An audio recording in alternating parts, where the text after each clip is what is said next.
अंतिम आंघोळे, टप टप टप टप टप टप इंद्र ररडा. काळ हा प्रत्येकाच्या उशाला बसलेला आहे. काळानं आतापर्यंत 7 लोक जर सोडून दिले तर एकालाही सोडून दिलेलं नाही. हे 7 चिरंजीव लोक आहेत. याच्याकरता या 7 लोकांच्या उशाची अपेक्षा काळ करतच नाही. पण बाकी याच्यावर जन्माला आलेल्या प्रत्येक जीवाला काळाने सोडलेलं नाही. मग तो कोणी असो, श्रीमंत असो, गरीब असो, आध्यात्मिक सत्तेत मोठा अधिकारी असो, राजसत्तेत मोठा अधिकारी असो, वैश्विक व्यापार सत्तेत मोठा अधिकारी सत्तेत असो, माझा शेतकरी राजा फार मोठा असो, शैक्षणिक क्षेत्रात एखादा फार मोठा तत्ववेत्ता असो, आतापर्यंत कुठल्याही व्यक्तीला दक्षिणेच्या राजानं सोडलेलं नाही. तो प्रत्येकाच्या उशाला येऊन बसलेला आहे. उशाला बसल्याच्या नंतर तो त्याच्याकडे 2 माणसं आहेत. विटेवरच्या मालकाने प्रत्येक माणसाच्या सोबत दिलेली. माणूस जन्माला आल्याबरोबर त्याच्यासोबत 2 माणसं पंढरपुरातला मालक देऊन टाकतो. एकाचं नाव आहे चित्र आणि एकाचं नाव आहे गुप्त. सव्याम चित्रगुप्तानां अधिष्ठितं सर्व जीवायां जीवेषु कृत जीवेशियां अधिष्ठितं चित्रगुप्ताति जीवयोतियं. प्रत्येकाच्या स्कंद्यावर सव्य आणि अपसव्य बाजूला डाव्या आणि उजव्या दोन्ही खांद्यावर चित्रगुप्ताचं अधिष्ठान आहे. आणि यमाला कोणाला विचारायची गरज नाही. ते चित्रगुप्ताला विचारते, फॉर्म टाकते. चित्रगुप्त त्यांच्या पुढे फॉर्म टाकते. आयुष्य संपलं बाळा, बाबा तू घेऊन जा आता. यम इतका निष्ठुर आहे, त्या यमाला दया नाही. यमाशी करुणा किंवा मारिती झोडीती, मारतात झोडतात, त्याला करुणा नाही. त्याच्याकडे कसल्याही प्रकार लवचिकपणा नाही. हा भानतच नाही आता चिमुकलं लेकरू याला कसं न्यावं, याच्या आईला काय वाटल, याच्या बाबाला काय वाटल, याच्या नातेवाईकांना काय वाटल, हा घरातला कर्ता व्यक्ती याला कसं न्यावं, बाकीच्या लोकांचं कसं होईल, याची कसल्याही प्रकारची त्याच्याकडं दक्षता घेतल्या जात नाही. त्याला यम म्हणतात. आणि मालक हा चतुर आहे. चतुरा तो शिरोमणी गुणलावण्याची खाणी किंवा देव चतुर, तो अत्यंत चतुर आहे. आणि चतुर असणाऱ्या विटेवरच्या मालकाने हे 5 लोकांकडनं घेतलेलं शरीर सांभाळायला यमाला देऊन टाकलेलं आहे. देह हे काळाचे धन. पंढरपुरातल्या मालकाने, काशीतल्या मालकाने हे सांभाळायला एका निबरगट्ट माणसाकडे दिलंय. तो यम आहे. तो मात्र उशाला बसत असताना भेट नाही. येऊनिया काळ बैसला शेवसा. महाराजांना एका व्यक्तीने विचारलं, मालक, पैठणच्या मालकांना, मालक, मला आतापर्यंत माझ्या तारुण्याच्या मधात माझ्याकडे जे काही अहंकाराचं गंडल आहे, गर्व आहे, यानं मला काळ दिसत नव्हता, पण आज दिसायला करू काय. महाराज म्हणले, काळ दिसला न दिसला पर्याय एकच आहे, मृत्यू हा अटळ आहे. पण याच्या जाचातून जर तुला वाचायचं असेल तर वाचे नारायण वदे तू सादर काळपास साचार चुके जेने. विचारलं महाराज. भजन केल्यानं जर मरण थांबत नाही तर मग भजन करायचं कशा करता. तर महाराज म्हणले, एका ठिकाणी अष्टादश संतांपैकी एका मालकाचं वाक्य, भजन केल्यानं मरण थांबत नाही, पण काळ सात्विक आणि सदाचारी माणसाला नेत असताना मांजर या घरून पिलाला दुसऱ्या घरी जशी घेऊन जाते का तशी घेऊन जाते. तैसा काळ लोका. ते पण देतो रामकृष्ण. भजन करणाऱ्याला मांजर या घरून त्या घरी पिलाला घेऊन जात असताना काका दात लागू देत नाही, आणि हरामखोराला नेत असताना काळ उंदराला नेतो तसा चलू द्या. पाहतो उंदीर घेऊन जाय बोका, तैसा काळ लोका नेत असे. तद्वत न्यायाने काळ वितरत्र लोकांना घेऊन जातो. पैठण मधले मालक सांगतात, बाळा, याच्यातून जर तुला वाचायचं असेल तर या पवित्र मुखाने भजन कर. भजन कर या शब्दाचा अर्थ चांगलं बोलत जाय. चांगलं बोलणं याचं नाव भजन आहे. साचानी मवाळ मी तुले आणि रसाळ शब्द जैसे कल्लोळ अमृताचे. आळंदीतल्या मालकांचं वाक्य आहे, माणूस हा गोड बोलला, चांगलं बोलला की ते भजन होऊ शकते. काही काही माणसाला खपल्या काढायचा नाद असतो. खपली काढल्यावर काय होतं माहितीये का, जखम नीट होत आली पळबुवा की तिच्यावर खपली येत असती. खपली पण खपली आल्याच्या नंतर त्या जखमेचा बाजूचा भाग गुदगुद करीत असतो. म्हणून नखले हरामखोर येत, नखले हरामखोर येत. नखानी जरा शांत बसलं पाहिजे. नखानी हाताला म्हणावं गुदगुद करायलंय ना तर चोळीत राह. पण नीट झालेल्या जखमाची खपली हे नख काढून घेते, पुन्हा रक्ताळीला लागत. इतके नख भडवे येत. तसे काही माणसं पण भडवे येत, ते दुसऱ्याच्या जखमा शोधित येत. हरामखोर. असे जर उकरे असतील तर त्यांना यम बरोबर त्याच्या पेचात बसवतो. भजन या शब्दाचा अर्थ चांगलं बोलणे. माझं मत आहे, एखादा रात्रभर भजन करीत असेल आणि एखाद्याचा अंतरा स्वर चुकला असेल आणि त्याला गुस्सा देत असेल तर समजायचं हे हरामखोर भडवाय. ही गोष्ट इकडे लावायची नाही विद्यार्थ्याच्या बाबतीत. विद्यार्थ्याला जर त्याचे गुरुजी शिकवित असतील तर त्यानं त्याला गुस्सा द्यायलाच पाहिजे, हे असं म्हण, ते शिकवणं झालं. पण एरवी एखादा सामान्य म्हणत असेल आणि त्याला गुस्सा देत असेल तर तो हरामखोरपणा आहे. कारण नसल येत त्याला, त्या योग्यतेचा स्वर नसल. आणि सगळ्याला जर त्या योग्यतेचा स्वर असता तर तुमच्या चौघायलाच मायक कसे राहिले असते. त्या कडीपासून इथरोक सगळ्याला दिले असते का नाही काका. कारण सगळ्यांना सगळं देणार नाही ना मालक तो. विठाला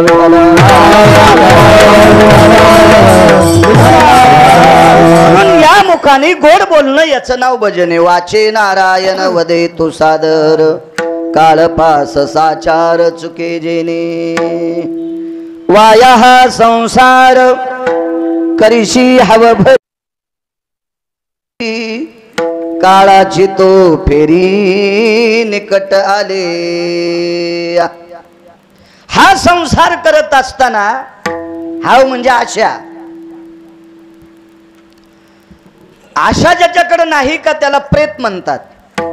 प्रेत म्हणजे मड.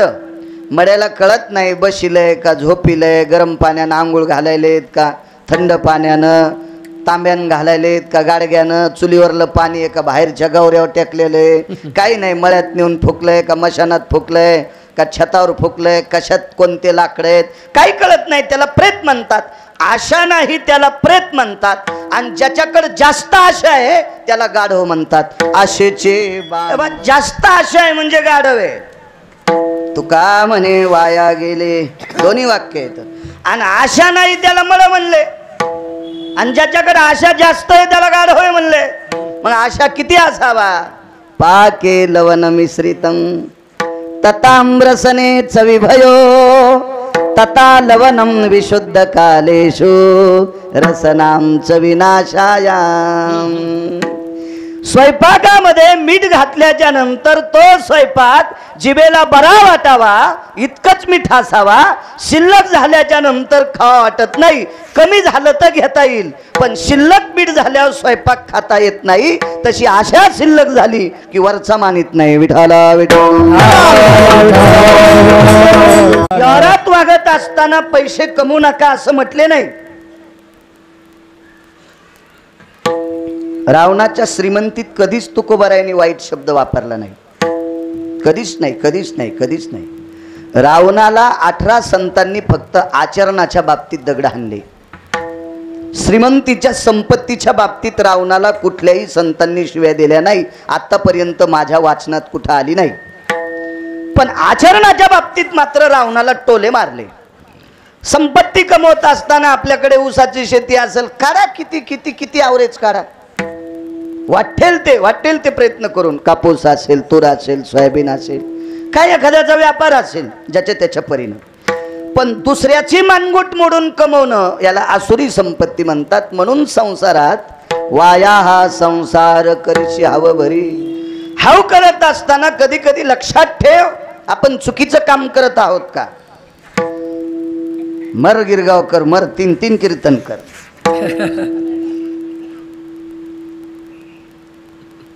पण दुसऱ्याचे इचकू नकोस.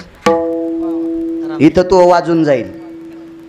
तू 3 करायचे का दिवसात 4 कर अण्णा, काय त्याला दिली असन तुला मालकान ताकद, बोंबलत चल फिरत राह, खाय गाडीतच भाकरीन, टाक पाकिट घरी. आमच्यावर घेतलं कसा उकळा येतो तुम्हाला. तुम्ही तुकाराम महाराजाचे चुलते आहेत का? हे का नाही, कशी खसखस पिकते आमच्यावर घेतल्यावर. दुसऱ्याचं इचकायचं नाही, काय गरज नाही तुला, काय घेणे दुसऱ्याहून. अतृप्त आत्मे असतात माणसं. आपल्याला 150 क्विंटल सोयाबीन झाली ना, शेजाऱ्याला 20 क्विंटल सोयाबीन झाली. एक जणांनी विचारलं किती झाली सोयाबीन? 150. चेहरा काऊन पडला? काय नाही म्हणले, मला 140च व्हायला पाहिजे होती, पण त्याला 20 क्विंटल काऊन झाली. पायी अवलाद. हे संसारात विशुद्ध घुगडं म्हणायचं, विशुद्ध. नाना प्रकारच्या व्यात हवेने मेले. हे हाऊ करू नकोस. काळाची तो फेरी निकट आली, काळ जवळ आलाय. म्हणून एका जनार्दनी नको याता याती, संसार फजती जन्म दुःख. याच्यात तू चांगली कामं कर. आणि कालांतरानं या संसाराचं फळ दुःखाचे आहे. या संसाराचं शेवटचं फळ फलकट आहे, दुःख आहे. दुःख बांधवडी हा संसार. आणि म्हणून तू भजन कर. हा साधा सुरभा सरळ अभंगाचा. आतापर्यंत मी मगाशी बोलून गेलो, 7 लोक सोडून दिले तर एकालाही काळानं सोडलेलं नाही. तुकोबारायांनी सांगितलं, काळा मला खबरदार, माझ्याकडे येशील तर पाय. पण यम म्हणला, मालक मी तुमच्याकडे येत नाही, तुमच्या मनानच तुम्ही इथं थांबू नका. तुमच्या मनानच, पण तुम्ही इथं थांबू नका. तुकोबाराय म्हणले, पण तू येऊ नकोस मला न्यायला, माझं मी बघल. नाही, तुम्ही तुमचं बघा, पण इथं थांबू नका. नाही थांबता आलं, जावंच लागलं तुकोबारायांना सुद्धा.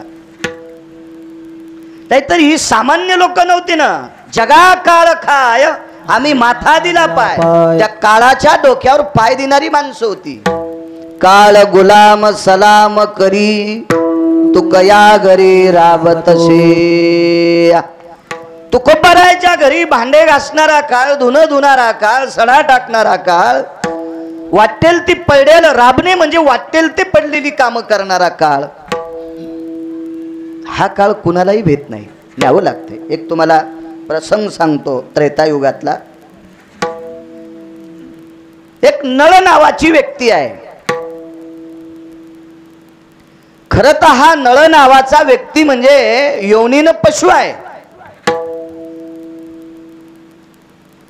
मारुतीरायाच्या बाबतीत विचार केला तर मारुतीराय सुद्धा योनीनं पशु आहेत. हे मी म्हणावं नाही. येऊनी जन्मला मरकट, येऊनी जन्मला मरकट, तो वैष्णवा माझी अति श्रेष्ठ. हनुमंत मनावया कनिष्ठ, ऐसा पापिष्ट कोण आहे. देहूतल्या मालकांचं वाक्य, आपलं पैठण मधल्या मालकांचं वाक्य.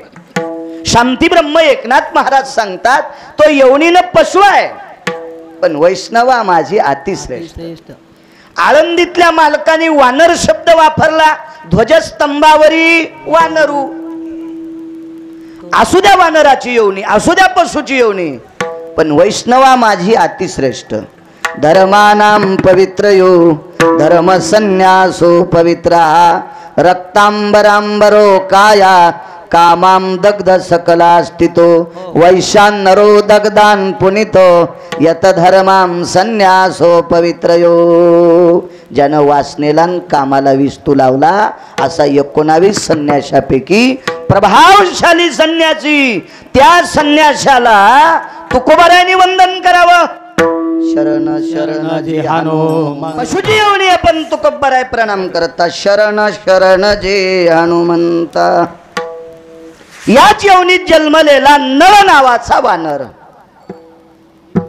येवनी या काळ बैसला शिवसा सांगतोय. भगवान प्रभू रामचंद्र समुद्राच्या तीरावर, पलीकड कसं जावं याची खंत आहे, शंका आहे. नळ नावाच्या वानराची कृपा झाली. 18 पद्म वानर, 72 कोटी रिसन, 56 कोटी गोलांगुळ. भगवान प्रभू रामचंद्र आणि शेषशाही लखनलालजी हे लंकेत पोचले. मारला राजा रावण, इंद्रजित मारला, रावण मारला, कुंभकर्ण मारला आणि परत निघाले. कामक नावाच्या विमानामध्ये प्रभू रामचंद्र बसले. शरयूच्या तीरावर विमान उतरलं. तिथनं त्या नावेत बसले, शरयूचं तीर पार केलं आणि मग तिथून रथात म्हणा, पायी म्हणा, अयोध्येमध्ये पोहोचली. मोठ्या आनंदाने अयोध्येचं राज्य सुरू झालं. एके दिवशी निरोप आला. ती निरोपाची चिठ्ठी होती. किष्किंधेचा राजा सुग्रीव सुमंत नावाच्या प्रधानाच्या हातात निरोपाचं पत्र सापडलं. पत्राचा नियम आहे, ज्याच्या नावे असेल त्यानं पत्र वाचत असतात, त्यानंच वाचायचं पत्र. मधल्या माणसाच्या हातात आल्यावर त्यानं पत्र फोडायचं नाही, असा हा नियम आहे. भगवान प्रभू रामचंद्राच्या नावाने लखोटा होता त्या पत्राचा. सुमंत लगबगीने सुग्रीवानी धाडलेलं पत्र आहे. दरबारात प्रवेश केला, पण प्रभू दरबारात नव्हते, महालात होते. विचारलं, प्रभू कुठे आहेत? पाठीमागे. शक्यतो महालामध्ये सर्वसामान्य कामासाठी राज्यातला कुठलाही माणूस राजाच्या घरी जात नव्हता. दरबारात यायचे. राज दरबारात सगळी मंत्री, महामंत्री, सुमंत्री, प्रधान, प्यादे आदे करून सर्व असायचे. पण शक्यतो राजमहालामध्ये महत्वाचं काम असलं तरच एखाद्या व्यक्तीनं जावा, कारण ते काम अत्यंत महत्वाचं असलं तरच हे काम पत्र आलेलं होतं. म्हणून सुमंत तात्काळ प्रभू रामचंद्राच्या महालात पोचले. प्रणाम केला. सुमंतजी, पत्र आले. कोणाचं पत्र आहे? आहे म्हणा, आहे खालच्या. सुग्रीवानी पत्र पाठवले. आवाज थोडासा गोड करा. सुग्रीवानी पाठवले पत्र. उघडला लखोटा.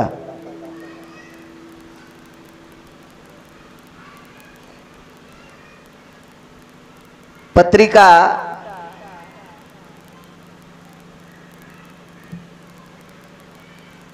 मसुदा लिहित असताना शक्यतो 10 ते 15% पत्रिका छापणाऱ्याला अजूनही कळत नाही. गोड जेवणाची पत्रिका आहे, याच्यावर वरी आधी काय असावा. मी आतापर्यंत किमान 5,500पेक्षा जास्त गोड जेवण, वर्ष श्राद्ध, पुण्यतिथ्या, याला 13वी 10वे असे कितीतरी कीर्तन केले, पण मला किमान 40% पत्रिका चुकीच्याच सापडल्या. त्याच्यावर काय असावा. आपल्याकडे एकच धडाका असतो, संप्रदायात देवाचा फोटोवरी टाकणे. मान्य आहे त्याबद्दल, पण कार्यक्रम कशाचा आहे? बारशाचा आहे का वाढदिवसाचा आहे? वाढदिवस तर ही पद्धत शक्यतो वारकरी संप्रदायात कुठेही जुमानलेली पद्धत नाही, ही नंतर माणसांनी लावलेली पद्धत आहे. पण आमच्या संप्रदायातली लोक पण बऱ्यापैकी वाढदिवस करायलेत. विठाला विठाला ही पद्धत आहे. बारस ही पद्धत आहे.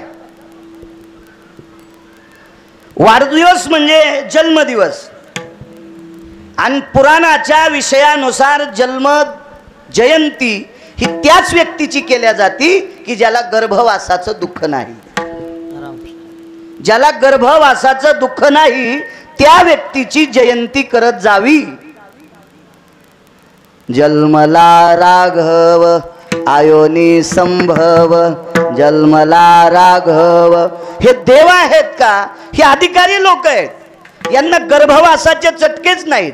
म्हणून यांची जन्माष्टमी, कृष्ण जयंती असेल, रामनवमी असेल, यांच्या आपल्याला गर्भवासाचे चटके, त्याच्याकरता आपल्या जयंत्या सुद्धा करता येत नाही असं पुराण सांगते. गिरगावचा बाळू नाही. विठाला विठाला. पत्रिकेहून विषय निघला होता. ती पत्रिका इतकी सुंदर होती. ती पत्रिका लिहिल ती सोपान काका अंगदानं. सुग्रीवानं सांगितलं, अंगदा, अरे अयोध्येच्या मालकाला पत्रिका लिहायची रे. कसली पत्रिका? नळ नावाचा व्यक्ती गेला रे, त्याच्या दुःखद घटनेची पत्रिका सुपूर्द करायची. अंगदान पत्रिका लिहिली. आपल्याकडे दम नाही कीर्तनायला, भागवतायला, रामायणायला, काही नाही. बऱ्याच घरी मी लहान लहान लेकरायचे वाढदिवसाचे गंध लावलेले आणि हार घातलेले लहान लेकरायचे फोटो भिंतीवर लावलेली मी माझ्या डोळ्यानं पाहिली. डोळ्यानं चुकीच्या गोष्टी आहेत त्या. हार घातलेल्या जिवंत माणसाचा फोटो भिंतीवर लावला याचा अर्थ तो मृत्यू पावलाय. निषेध आहे.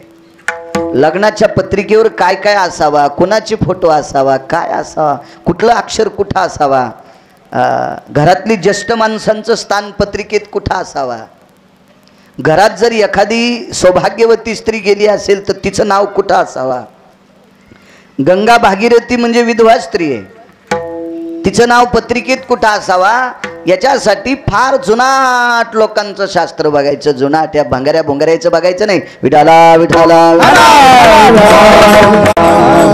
अंगदाने पत्र लिहिलं. येऊन या काळ बैसला शेवसा सांगतोय. भगवान परमात्म्याने पत्रावरची वरच मुद्रा बघितली. अक्षर नसतं वरी, अक्षर नव्हतं. तिथं पाशाचं चित्र होतं. पाश, काळाचा पाश.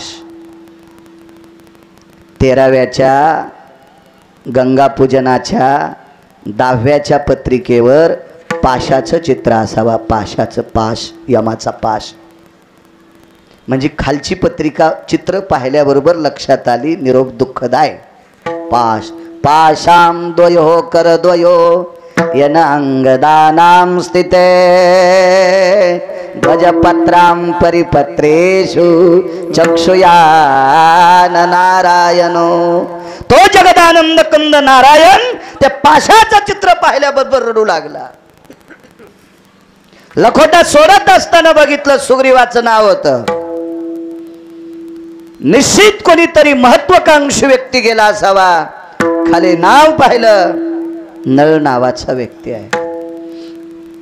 रडू लागले प्रभू. आईसाहेब जवळ आल्या.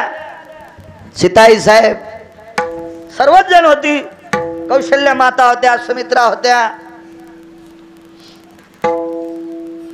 लखनलालजी होते, श्रुतकीर्ती, मांडवी, उर्मिला सगळेजण हजर होते. 12 शत्रुघ्न. प्रभू का रडता? देवानं सांगितलं, सीते तुझा शोध हनुमंतानी लावला पण तुझ्यापर्यंत येण्यासाठी रस्ता नव्हता ग. ज्यानं रस्ता केला आणि मी तुला परत अयोध्येत घेऊन आलो ग. ज्यानं 1200 किलोमीटरचा रस्ता केला. 1200 किलोमीटर. सांगा 1200 किलोमीटर रस्त्याचं बजेट काय असेल?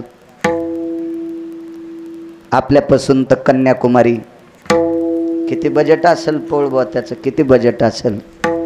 आणि तरी पण त्याचे खड्डेच पडत आहेत. हो, आसलामधला पुढारी तर रस्ता होऊ देतो, नाही तर तो पुढारी इचकालेला असल्यावर तितका तुकडा तसाच राहतो. अशा मधात अडचणी येतात ना ढवळ्या कपड्यावाल्याच्या. होऊ देत नाहीत ते मधला तितका तुकडा. पण 1200 किलोमीटर पर्यंत काय कोणाची मायवेली हिंसा इतका रस्ता अडवायची ताकद नाही कोणाची. ह्या कडेची त्या कडेला रस्ता. 100 योजन म्हणजे 1200 किलोमीटर रस्ता केला. त्या रस्त्यात ज्याचं फार मोठं योगदान म्हणण्यापेक्षा मुख्य व्यक्ती नळ होता. नळ.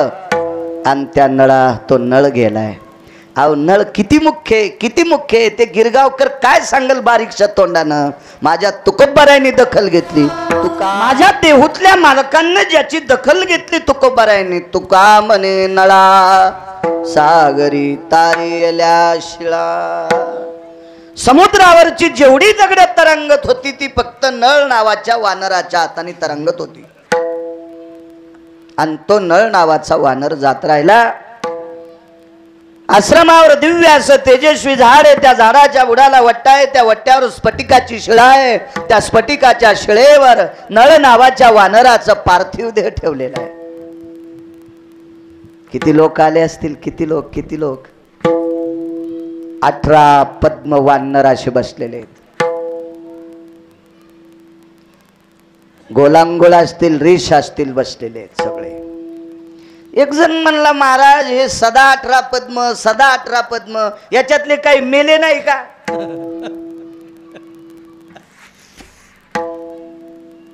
पुसावा कोणी माहितीये का?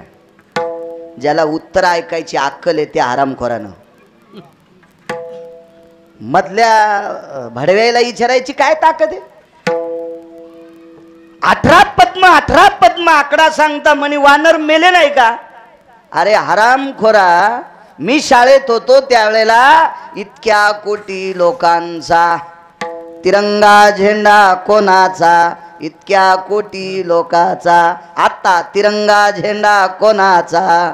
130 कोटी लोकांचा. किती लोक वाढे रे सुमल्या. मग वानर काय वांज होते का रे हरामखोरा? रामकृष्ण आहे, रामकृष्ण आहे.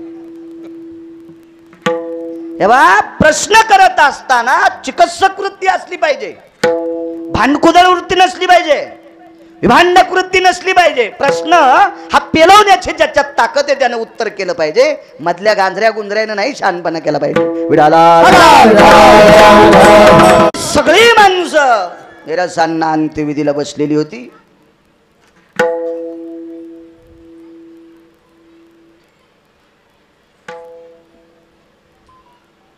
मारुतीराय बाजूला बसलेले होते. आपल्याकडे प्रेताला वारं घालण्याची पद्धत आहे. येऊन या काळ बैसला शेवसा सांगतोय. प्रसंग किती घोडे बघा पुराणातला. आपल्याकडे प्रेताला वारं घालीत असतात. मुलगी असेल, पुतणी असेल, कोण असेल, प्रेताच्या जवळ बसल्यावर वारं घालतात. प्रेताला घाम येत नसतो, पण त्या प्रेताला याच्याकरता वारं घालतात याचा जो सुखद स्पर्श कोणासाठी संपलेला असतोय म्हणून ती व्यक्त खेत करून वारं घालतात. मारुतीराय पुच्छाग्रे वारितसे, वारितसे नळासे. मारुतीराय शेपटीच्या गोंड्यानं पुच्छानं नळाला वारं घालीत होते, वारं घालीत होते. लंकेचे राजा विभीषण आले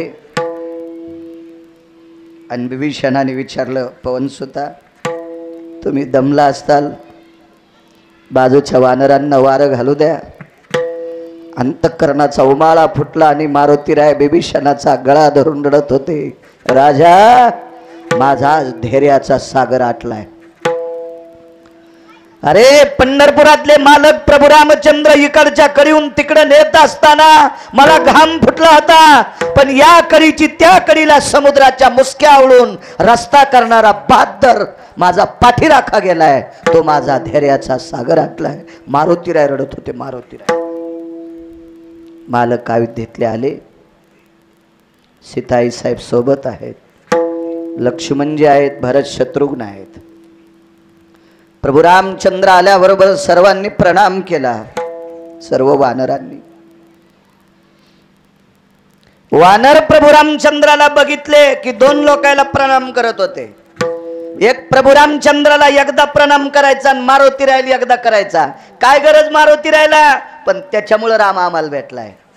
बारे तुझी येणी संगती, उद्धरिल्यासी वानर पंगती.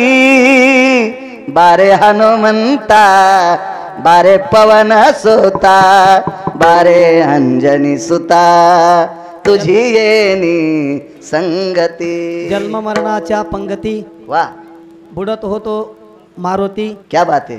तो लावोनी श्रीराम भक्ती वानर पंक्ती उद्धरिल्या. क्या बात है. 10 मिनिटं आगाव कीर्तन आज. विठाला मारुतीरायला प्रणाम. म्हणून मारुतीरायला ऐसा मारो. पायापाशी त्या माणसाच्या बसलं पाहिजे ज्याचे काम चांगले येतात त्याच्या पायापाशी. स्वाभिमानी माणसानं भांगाऱ्या भोंगाऱ्या हराम खोरायच्या बुटाडं उचलले नाही पाहिजे. घोगऱ्या खावा, आंबाड्या खावा, कन्या खावा, भाजीचे पिळे खावा, पण भडव्या लोकांच्या पायापाशी नाही बसावा. तुका लोळे चरणावरी. मारुतीरायांच्या काय पायात ताकद होती. अहो माणसं माणसांना परमार्थात आणू शकत नाहीत. मारुतीरायांनी पाला खाणारे वानर भजनात आणले होते. म्हणून काय भक्तीच्या त्या वाटा मज दावाव्या सुबटा. विषयांतर नको, पुढे सरकतोय. इतका धीर पाठीराखा गेला. मारुतीरायाला प्रणाम करायचे, पंढरपुरातल्या मालकाला म्हणजे प्रभू रामचंद्राला प्रणाम केला. आता आंघोळ घालायची तयारी आहे आणि ही शेवटची आंघोळ आहे. ही आंघोळ घातल्याच्या नंतर नळाचा अंत्यविधी होणार होता. आता आंघोळीला पाणी कोणतं आणायचंय? आपल्याकडं तुमच्याकडं गंगा आहे, गोदावरी जवळ आली तुम्हाला, म्हणून सर्व 349 गंगेमध्ये पवित्र गंगेचं स्थान आहे. वाचे म्हणता गंगा गंगा सकल पापे जाते भंगा. गंगेचं अनन्य साधारण महत्व आहे आपल्या संस्कृतीमध्ये. आणि हीच गंगा, गंगेला ताकद का किती मोठा अधिष्ठान आहे.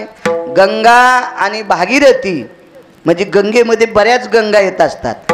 चंद्रभागेला सुद्धा चंद्रभागा गंगा, इंद्रायणी गंगा, ही गोदावरी गंगा, अशा ठराविक गंगा आणि भागीरथी ह्या दोन नद्या, ह्या दोन प्रकारच्या नद्या भगवान शिवशंकरानं डोक्यावर घेतल्यात. म्हणून मालकाच्या अगोदर जाणाऱ्या स्त्रीला सौभाग्यवती म्हणत असतात आणि मालकाच्या नंतर जाणाऱ्या स्त्रीला गंगा भागीरथी नाव देत असतात. म्हणून काही हरामखोर लोक विधवा स्त्रीला नाव ठेवत असतील तर त्या भडव्याला ही चपराके विठाला विठाला. आमच्या इथे एक माणूस होता, विधवा स्त्री आडवी गेली अण्णा की ते बाजाराला जात नव्हता. ते म्हणायचं काल वापस, तो म्हणे विधवा स्त्री आहे. हे असं मला दारे धरताना गवत उपटायचा नाद आहे, त्याच्यामुळे लांबत बघा कीर्तन, लांबत कीर्तन. मी सरळ सरळ पुढं तर नाही तर दुसऱ्या याच्यात गेलो असतो आता लोक, पण असं लांबतन ते. तर ते बाजाराला जात नव्हतात. म्हणलं काऊन बाजाराला जात नाहीत? गेली ती विधवा आडवी. एके दिवशी मांजर रडू लागली. म्हणलं काऊन रडायली? ते 4 दिवस झालं मला आडवा चाललाय म्हणून उंदीर भेटणं.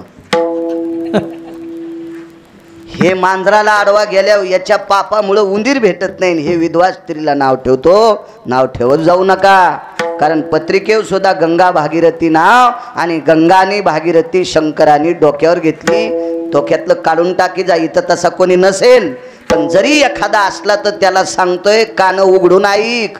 ज्या बाईच्या पायातला काटा विटेवरचा मालक दाताने काढीत होता, त्या जिजाबाई म्हणल्या असत्या मला तुकोबरायच्या पुढे जायचं तर काय टप्पर होती, थांबायची नाही. पण एवढा अधिकार जिजाबाईंचा, त्यांना सुद्धा मागं थांबावं लागले. मग एखादी स्त्री विधवा असेल तिला नाव ठेवायची एखाद्या भडव्याची काय लायकी आहे? विठाला विठाला.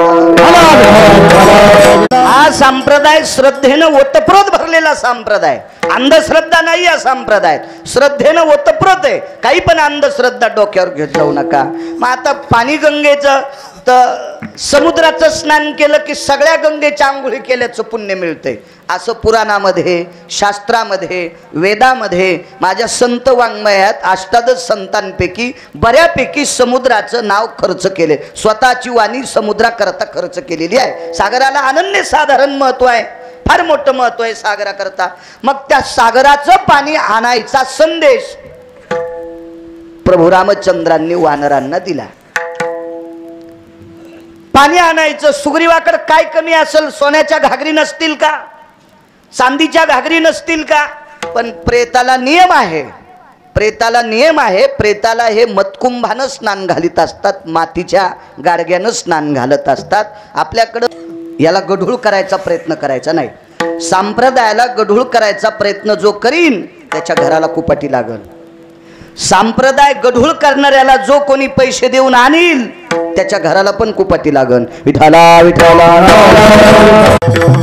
नियम कधी मोडायचे नाही. मागच्या लोकांनी जे आणलेत ना ते नियम आणायचे आपण. मला पाप वाटते माझं. मला काल त्या 4 फेब्रुवारीला ज्या वेळेला अपघात झाला, मला बॉयलजनला क्रॅक मी घेतोय, 15-15 दिवसाला इंजेक्शन घेतोय, पण ते जुळत नाही गॅप. मला सुद्धा माझं पाप वाटते. मला या वयात बसावं लागतंय. मी स्वतःचं पाप समजितोय. विठाला विठाला. असो. मग समुद्राचं पाणी आणायचं ठरलं. अनन्य साधारण महत्व आहे सागराला. मग द्रोण तयार केले आणि सर्व वानरांनी सांगितलं, सुग्रीव महाराज तुम्ही अंगदाला पाणी आणायला लावता, पण या नळाची सेवा केली, आम्हाला शेवटची सेवा घडावी. आम्ही स्वतः आणलेलं पाणी आम्हाला नळाच्या डोक्यावर टाकायचं. मग द्रोण तयार केले. द्रोण ते वनात राहणारी लोक होते, काय द्रोण त्यांना करायची काय अडचण होती का? आपल्याकडं पित्र वगैरे काही कार्यक्रम असले की 50-50 माणसं जेवायला असायचे, पळसाच्या पानाचे द्रोण असायचे. पुन्हा दुसरं एक झाड मला आठवणं, हे मोहाचे पित्राला, ते मोहाला ती पंत्रावळी वेगळी पित्राला, पण एरवी माणसं जेवायला पळसाच्या पानं, केळीचे पानं, केळीला शिवायची गरज नाही पण पळसाचे पानं आणि अजून असे 1-2 पानं माझ्यात लोक येते ना. आता लई दिवस ह्या पत्रवाळ्या आल्या तेव्हापासून विसरलं ते काका.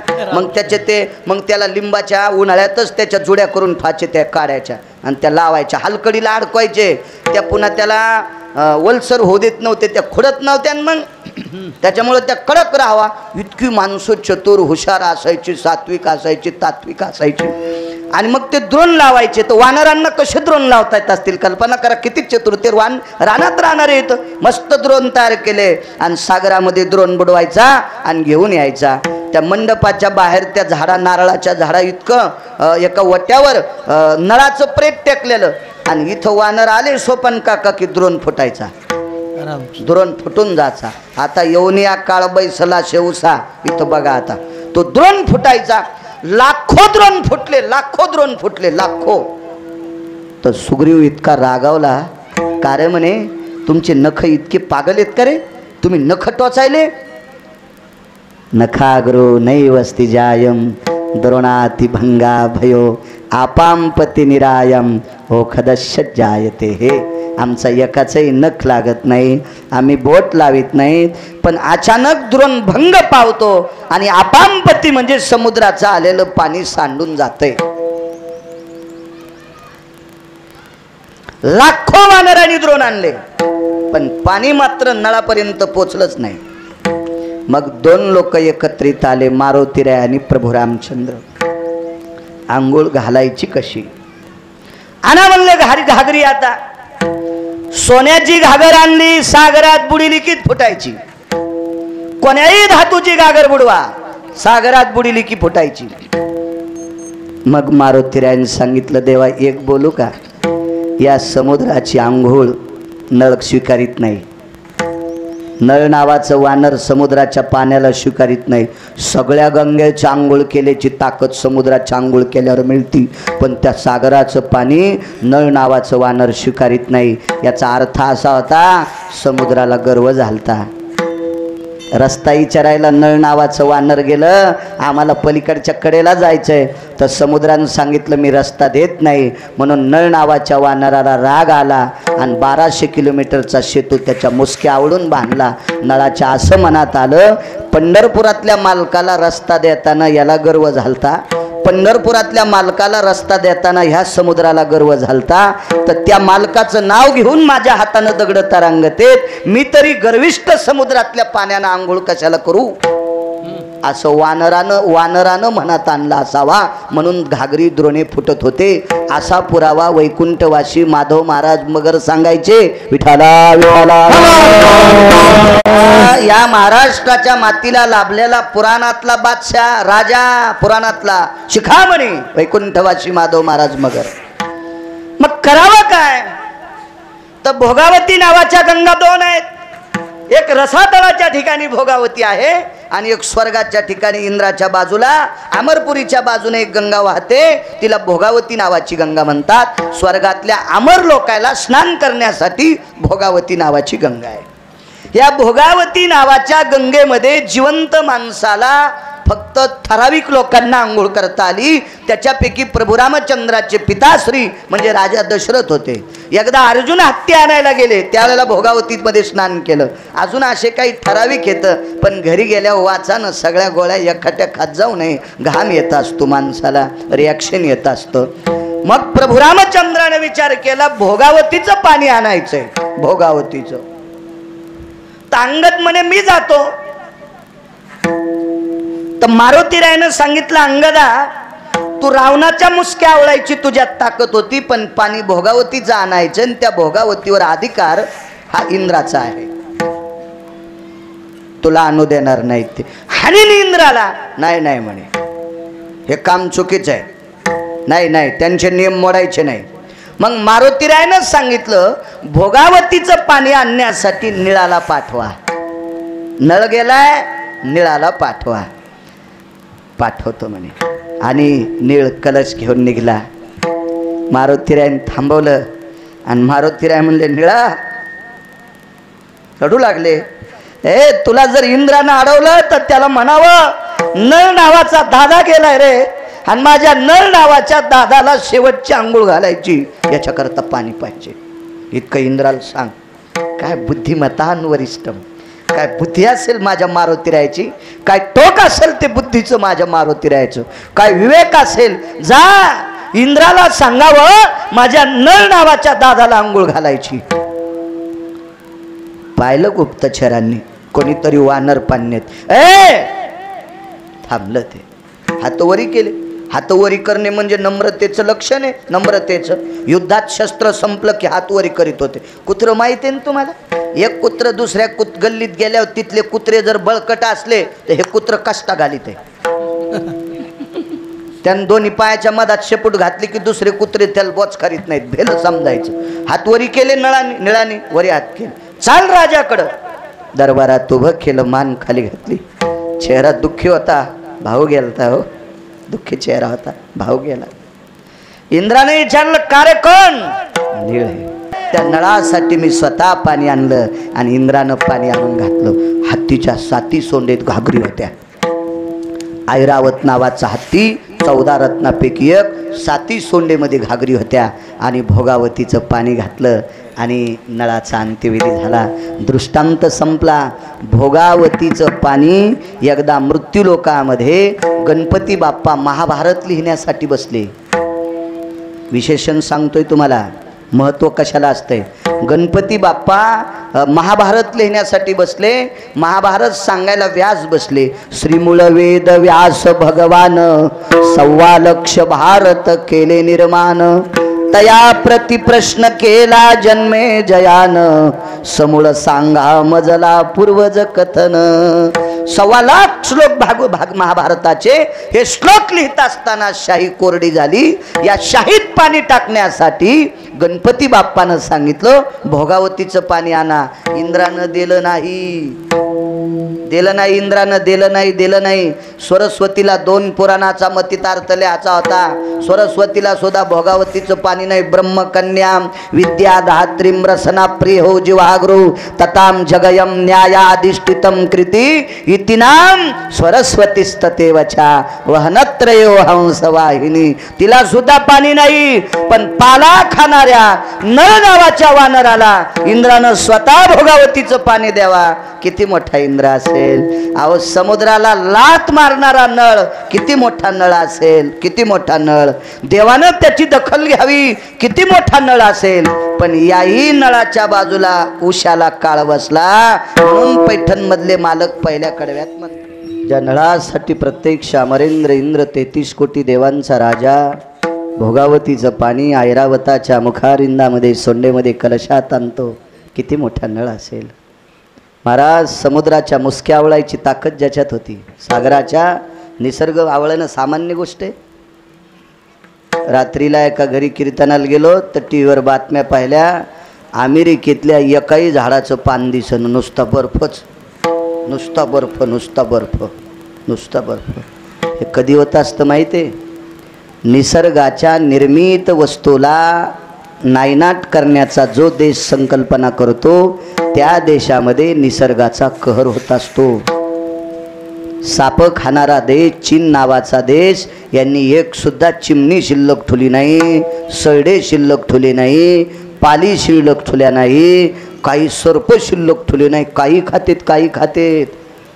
आता 20 का 22 हजार का लाख का काहीतरी किती ठिकाणी माणसं पेटवायला सरपण नाही. पेटवायला सरपण नाही. कोणाचा असो व्हावा अशी संप्रदायाची इच्छा नाही. पण तुम्ही निसर्गावर कहर करायचा नाही. मात करायची नाही. या देशातला प्रत्येक जीव या देशाशी संलग्न आहे. चिमणीला अनन्यसाधारण महत्त्व या देशात आहे.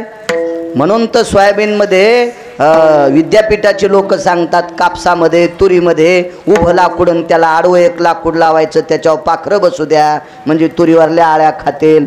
सोयाबीनवरच्या आळ्या खातेल. कापसावरच्या आळ्या खातील.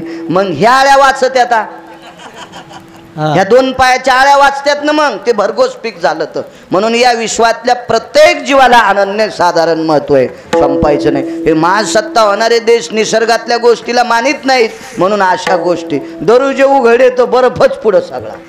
हो, सगळा बर्फच. असं नाही व्हायला पाहिजे. आता आपल्या देशात मधात 10-20 वर्ष केलता पैशावाल्या लोकांनी जर शहाणपणा. आता हे जरा तासाव आले. यायच्या 1.5 कोटीच्या एक माणसाची 1.5 कोटीची गाडी आणि बिस्लरी खापराची. मी डोळ्यानं पाहिली 1.5 कोटीच्या गाडीत बिस्लरी खापराची. ते म्हणलं मी प्लॅस्टिक मधलं पाणी पित नाही आता. ते म्हणलं आमच्या इथं गॅस आहे, 1.5 लाखाची चिमणी आहे, धुपण बाहेर जायला. ती स्वयंपाक घरातली चिमणी, तिला इंग्रजीत काय म्हणतात काय माहीत. स्वयंपाक घरातल्या फोडणीचं धुपण झाला, 1.5 लाखाची चिमणी आहे. पण त्या गॅसवर गाडग्यात वरण शिजिती माई बायको. ते म्हण लागला त्याला 1.5-2 कोटीचं घर आहे. म्हणजे जुन्या यालेत आपले लोक मधात घसरले होते, जरासा खेळता शहाणपणा, म्हणून तो कोरोना कोचला आपल्याकडे आणून. आता आले जुन्यावर. आपल्या देशातले मुसलमान पण तुळशीचे पानं पिऊ लागले. 2.5 वर्ष मुसलमान पण तुळशीच्या पानाचा कडा पिऊ लागले. त्याच्या लक्षात आलं हे जुनं सोडायचं नाही आता. म्हणून जुन्याला सांभाळायचं. निसर्ग निर्मित आहे ते सांभाळायचं, आपल्यावर आघात येणार नाही. मला कळतंय, मला 41 वर्ष झालेत आता. मधल्या 20 वर्षापासून मला बऱ्यापैकी थोडं थोडं कळत होतं. पण अजून बाकीच्या राज्यात किंवा बाकीच्या देशावर आलेला आघात त्याच्यातला एका तिळा इतका सुद्धा अजून महाराष्ट्रावर आलेला नाही. याचं एकमेव कारण महाराष्ट्र हा जुन्या गोष्टींना जपतोय. विठाला तुम्हाला एक माहिती आहे का, जीनच्या पॅन्टीवाल्याला? जीनच्या पॅन्टीवाल्याला एक लक्षात ठेवा, आपले बाप दादे चुलते आजोबा काका जेवारी हुरड्यात आली आणि हुरड्याच्या पुढे गेली. हुरडा वेगळा आणि हुरड्याच्या पुढे गेली की ते मग वेगळा हुरडा असतो, त्याला एक दुसरं नाव आहे, नको ते म्हणायला. आणि त्या हुरड्यातून पलीकडे गेली की आता दाढी झाली म्हणायचे. दाढे कंस झाले आकड्याचे की त्याच्यातले 5 कंस आणीत होते आणि मारुतीच्या मंदिरात अडकीत होते. म्हणजे आपले जुने बापदादे पशुपक्षावर प्रेम करणारे होते. मारुती कंस खातो का? नाही. पण त्याच्या मंदिरात आलेल्या चिमण्या पशुपक्षी 4 दाणे खावा म्हणजे इतका जिव्हाळा झोपणारे, निसर्गाला जोपासणारी आपली बापदादे होती. म्हणून आपल्याकडे संकट नाही. असो एक वाजून गेला आहे का नाही. मला असं वाटतं आता आणि आतापर्यंत कोणाला सोडलं नाही. चक्रवेन नावाचा राजा होता. मी त्या दिवशी अण्णा तुमच्या इथं चरित्र सांगितलं होतं चक्रवेनाचं. चक्रवेन नावाचा राजा हा प्रभू रामचंद्राच्या आजोबाच्या काळातला होता. वेगात सांगतो 2 मिनिटात, फक्त तांदूळ येईपर्यंत आदरांजली देण्यासाठी. चक्रवेन नावाच्या राजाकडे 127 सैन्य होतं. महाराष्ट्राचा 9वा कोपरा जितका छोटासा आहे तितका 2-3 जिल्ह्या एवढा त्याचं राज्य होतं चक्रवेनाचं. पण चक्रवेन नावाच्या राजाला रावण गुडघे टेकून नमस्कार करीत होता. चक्रवेन नावाच्या राजाला रावण गुडघे टेकून नमस्कार करीत होता. याचं एकमेव कारण होतं 9 लोकांपैकी चक्रवेन राजावर 1 नंबरची पृथ्वीची कृपा होती. 9 पैकी 2 नंबरची कृपा झाली धर्मावर. म्हणून धर्माच्या रथाची चाकं घासत नव्हती पृथ्वी. कुठलेही खडे गोटे धर्माच्या रथाच्या चाकाला लागू देत नव्हती. आणि 1 नंबरला चक्रवेन राजावर कृपा होती. रावण त्याच्या पुढे गुडघे टेकून नमस्कार करीत होता आणि रावणानं जयपत्र देऊन टाकलं. या चक्रवेनानं लंका तयार केली ती समुद्रात. त्या लंकेच्या पूर्व दिशेला बोट लावलं की रावणाच्या लंकेतलं भिताड पडत होतं. यानं प्रधानाच्या घराला धक्का लावला की प्रस्थाचं घर पडत होतं. रावण हादरला, धोतर सुटलं रावणाचं. रावण आला आणि पाय धरले. त्याच्या लक्षात आलं यानं जर लंका उचलली बारकी एवढी केली ती गायवाड्यावानी. आर्किटेक्ट जर नकाशा देतो का चित्र घराचं, तसं ते लहानशी लंका पाण्यात टाकली तर ही लंका पाण्यात पडली असती. त्या लंकेवर काड्या टाकून फुकून दिला असतं तर ती लंका जळाली असती. रावणाने विचारलं ही शक्ती कशामुळे प्राप्त झाली? राजा कसा असावा? 2 मिनिटात ऐका. ते वाटा तांदूळ लागलीच 2 मिनिटात वाटा. कसा राजा असावा? राजकारणी माणसांनी कसं वागावं. तर चक्रवेन राजाला विचारलं, राजा पृथ्वीची तुझ्यावर कृपा झाली असं का? हा आज राजाच्या काळातला राजा होता, प्रभू रामचंद्राच्या आजोबाच्या काळातला राजा. त्याचं नाव हे चक्रवेन नावाचा राजा. रामायणात पाहायचं नाही, पुन्हा म्हणताल बाळ्या कुठलं सांग तू. दुसरे पुराण बघा, लक्षात येईल तुमच्या. चक्रवेन राजानं रावणाला उत्तर दिलं, लंकेश माझ्या राज्यातला जेवढा कर जमा होतो जनतेला, माझ्या राज्यातला जनतेला जेवढा कर जमा होतो तेवढा कर मी जनतेसाठी वापरतो. त्या करातले चाराने सुद्धा मी खात नाही. मग रावणाने विचारलं तुमची उपजीविका कशी? माझ्या आजोबा पंजोबांनी प्राप्त केलेला जो भूखंड होता त्या भूखंडातले गहू ज्वारी तांदूळ बाजरी याच्याच भाकरी मी खातो. राज्यात जमा झालेल्या कराचा आदला कवडी सुद्धा मी खर्चित नाही. मी समाजासाठी त्याचा खर्च करतो. म्हणून पृथ्वीवर माझ्यावर कृपा झाली आणि म्हणून मला 9 लोकांपैकी 1 नंबरची कृपा पृथ्वीची माझ्यावर आहे. रावण ज्याच्या पुढे गुडघे टेकून नमस्कार करायचा तो चक्रवेन राजा सुद्धा गेला. येऊन या काळ बैसला शेवसा झाकी तोशी डोळे कैसा आता. त्या अनुषंगाने